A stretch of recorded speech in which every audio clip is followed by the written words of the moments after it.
Ito ang pinag-utos ng aming hara, mahal na sangre, na maging bahagi kami, kasama ng mga minaabi na to, sa inyong pangkat.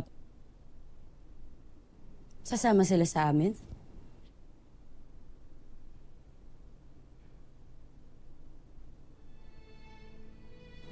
Alam ko, napatawad na sila ni Hara Armea. Pero Ashti, sila pa rin ang pumaslang sa amin ni Mira.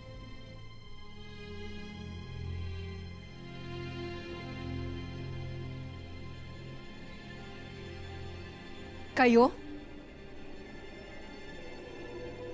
Talaklash na!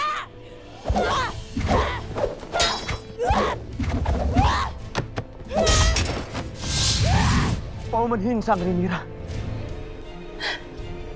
Ngunit amin ang napagsisiyan ang aming mga kasalanan. Nakahingi na rin ako ng paumanhin kay Sangre Lyra noon. May babalik ba ng iyong paumanhin ang buhay namin ni Lira? Sa akin ka lang humingi ng tawad, Daron.